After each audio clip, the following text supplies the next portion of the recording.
नमस्कार, एसएस भारत में आपका स्वागत है। मैं आज चर्चा जो आपसे करने वाला हूँ, ये मेरी चर्चा होगी इस बिहार के अभी वर्तमान में जो है पॉलिटिकल स्थिति बनी हुई है, जो राजनीतिक माहौल बना हुआ है, इस पर मैं चर्चा करूँगा। आज संयोग से एक माननीय विधायक जी का इंटरव्यू सुनने का मौका मिला। एक प्लेटफॉर्म है मनीष कश्यप जी का, उसी प्लेटफॉर्म पे एक उनकी इंटरव्यू चली थी, तो मैंने सुना उसको। वो माननीय विधायक जी भूतपूर्व मंत्री भी रहे हैं और 3 बार का विधायक भी रहे हैं। मैं उनका नाम नहीं लेना चाहूँगा। तो उन्होंने बड़ा बेबाकी से इस चीज़ को स्वीकार किया कि बिहार सरकार के जितने जो सरकारी ऑफिसेस हैं, वहाँ करप्शन है, वहाँ घूस चल रहा है, हर जगह घूस लगता है। और इस सच्चाई को उन्होंने स्वीकार किया। इसके लिए उनको, उनके हिम्मत को मतलब कि सलाम करना चाहिए। उन्होंने जो कहा सत्य ही कहा, कोई गलत उन्होंने नहीं कहा है, क्योंकि करप्शन जो है अभी बिहार में पूरे चरम पे है। अब ऐसा क्यों है? क्योंकि कभी ये लालू यादव की सरकार भी हुआ करती थी, जब उनका भी लगभग जब 15 साल का शासन का जो लास्ट था, तो उस समय भी करप्शन जो है अपने पूरे चरम पे था। क्यों था? यानी कि कोई भी अधिकारी जो है किसी नेता, मंत्री, विधायक का बात नहीं मानता था। उसको डर था ही नहीं, उसके अंदर से डर ख़त्म हो गया था। और आज या कल की घटना है, 1-2 दिन की घटना है, आज ही शायद, एक मदन सोहनी जो विधायक हुआ करते थे, ये हमारे वर्तमान नीतीश कुमार की पार्टी से ही हैं। उन्होंने क्या किया है? इस्तीफ़ा दे दिया है। और उन्हें कारण ये बताया है कि उनका बात एक चपरासी नहीं मान रहा है। यानी कि चपरासी जो है ऑफिस अटेंडेंट है, वो भी उनका बात नहीं मान रहा है। तो चलिए, नहीं मान रहा है। तो अब ये सोचने वाली बात है, आखिर उनका बात मान क्यों नहीं रहा है कोई? यानी कि ये अभी जो उथल पुथल है, ये बिहार के राजनीतिक में ये सब क्यों हो रहा है? क्योंकि मैंने 15 साल पहले आरजेडी का जो गवर्नमेंट था, उसमें पिछले अभी थोड़ा देर पहले मैंने उधर ले गया था, आपको फिर ले जाता हूँ। क्योंकि कोई भी शासन या प्रशासन या कोई भी सरकार, जब उसके तरफ से जनता का ध्यान जब हट जाए, यानी कि जनता जो है, लोग जो है सरकार को इम्पोर्टेंस देना छोड़ देता है, तो अधिकारी बेलगाम हो जाते हैं। ये नेता विधायक के ये भी नहीं होते हैं। क्योंकि अभी हाल में जो परिस्थिति बनी हुई है जेडीयू के साथ, ये बहुत बुरी स्थिति बनी हुई है। यही परिस्थिति आज से 15 वर्ष पहले जो है नीतीश कुमार, अभी हमारे आरजेडी की गवर्नमेंट थी, उस समय भी बना हुआ था। उस समय भी लोग जो है बहुत ऊब गए थे सरकार से। यानी कि लोगों ने सरकार पे ध्यान देना ही छोड़ दिया कि गवर्नमेंट क्या कर रही है, नहीं कर रही है, कैसे कर रही है, उस पर लोगों का कोई ध्यान नहीं है। अब सरकार को जो इच्छा हो करे, जो इच्छा हो ना करे। यानी कि लोग अब उसको इतना इम्पोर्टेंस नहीं दे रहे हैं। इससे होता क्या है कि जो सरकारी अधिकारी होते हैं, उनके अंदर डर ख़त्म हो जाता है। क्योंकि ये अधिकारी हमेशा रहते हैं, यानी कि जब उनकी ज्वाइनिंग होती है तब से लेकर रिटायरमेंट तक, नेता तो आते हैं जाते हैं। 5 साल के बाद कौन रहेगा, कौन जीतेगा, नहीं जीतेगा, कौन मंत्री होगा, कौन मुख्यमंत्री होगा, तो बात की चीज़ है।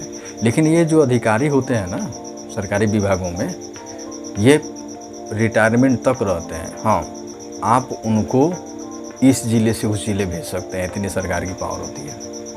आप उसको डिसमिस नहीं कर सकते, उसको सस्पेंड नहीं कर सकते। हाँ, उसको परेशान कर सकते हैं। तो मन बना लेता है कि मुझे परेशान होना है, मुझे यहाँ नहीं रहना है, मुझे दूसरी जगह जाना है, तो बात मानना छोड़ देता है। और ये भी देखता है कि जिन लोगों से वो जुड़ा है, क्योंकि एक ऑफिस का पदाधिकारी जो है, अफसर जो है, क्लर्क हो या ऑफिस अटेंडेंट हो, चपरासी हो, वो लोगों से जुड़ा होता है। वो विधायक से जुड़ा हुआ नहीं होता है या किसी मंत्री से जुड़ा हुआ नहीं होता है। जब ये देखता है कि ये जो लोग हैं जिस सरकार को वोट दे के बनाया है, चुना है, सेलेक्ट किया है, अब उसको उसका महत्व ही नहीं दे रहा है। यानी कि जनता के नज़र में आपकी सरकार अब जीरो हो गई है, आप जीरो हो गए हैं। जब आप जिसने आपको बनाया आपको महत्व ही नहीं दे रहा है, आपको इम्पोर्टेंस ही नहीं दे रहा है, यानी कि मुख्यमंत्री जेडीयू का है, भाजपा और जेडीयू के सहयोग से भी चल रही है सरकार। तो जब लोगों ने आपकी गवर्नमेंट बनवाने के बाद अब आपका कोई इम्पोर्टेंस लोग दे नहीं रहा है, आप कुछ भी करें लोगों को मतलब नहीं है। अब इसे होता क्या है कि जो भी सरकारी गवर्नमेंट या गवर्नमेंट बॉडी होते हैं, सरकारी कर्मचारी होते हैं, अब ये देखते हैं, लोगों की भावना समझ जाते हैं कि भाई ये सरकार मतलब कि अब लोगों का इन पे ध्यान नहीं है। तो ये भी क्या करते हैं, सरकार की बात मानना, यानी कि जो नेता विधायक मंत्री होते हैं उनकी बात मानना छोड़ देते हैं, नहीं मानेंगे बात। और आज की डेट में ये स्थिति हो गई है कि जो छोटी छोटी पार्टियां जो है, अब वीआईपी पार्टी मुकेश सहनी की है, हम के जीतन राम मांझी है, ये 2-4% या 10% 5% वोट के राजनीति करने वाले नेता हैं। आज ये लोग माननीय नीतीश कुमार जी को ब्लैकमेल कर रहे हैं।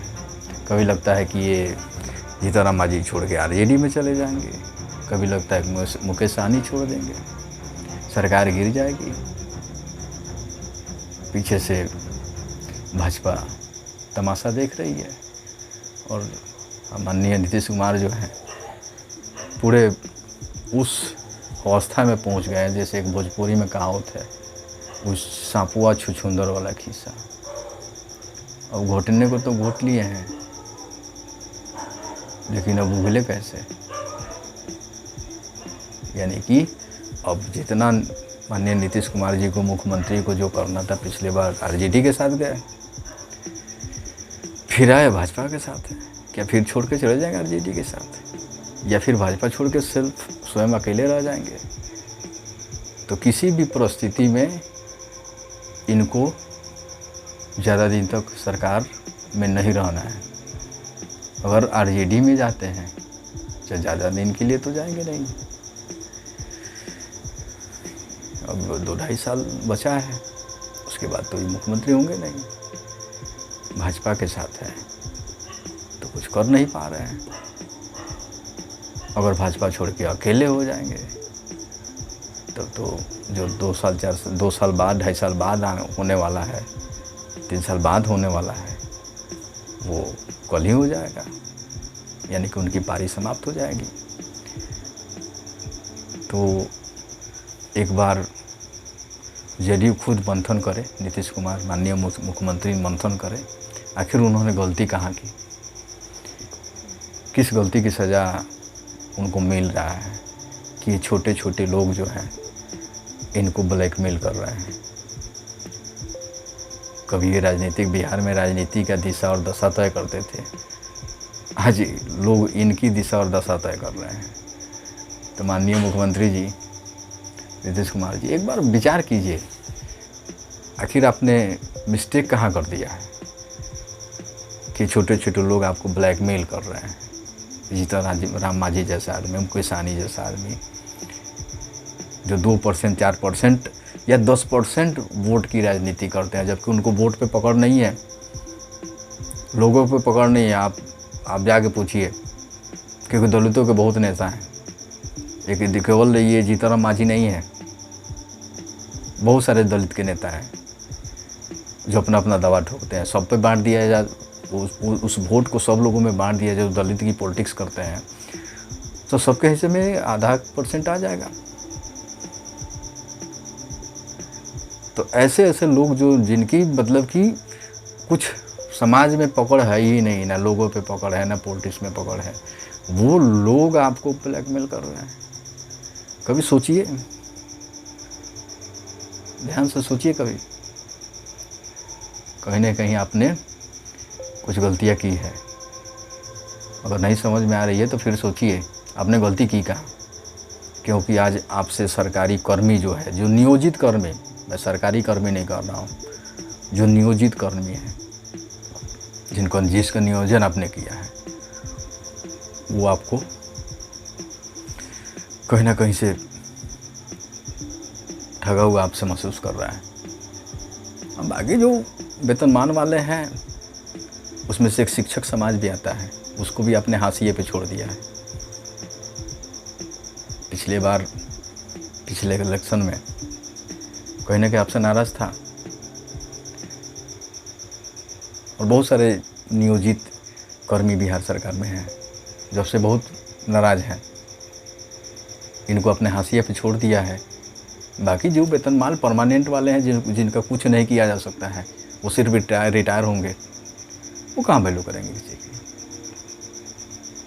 इसलिए जनता तो आपका साथ छोड़ ही रही है, और ये कर्मचारी लोग भी धीरे धीरे आपसे दूर जा ही रहे हैं। तो मैं चाहूँगा कि परिस्थिति जल्द से जल्द ठीक हो जाए, आप पुनः एक सशक्त लीडर के तौर पर उभरे और अच्छी राजनीति करें।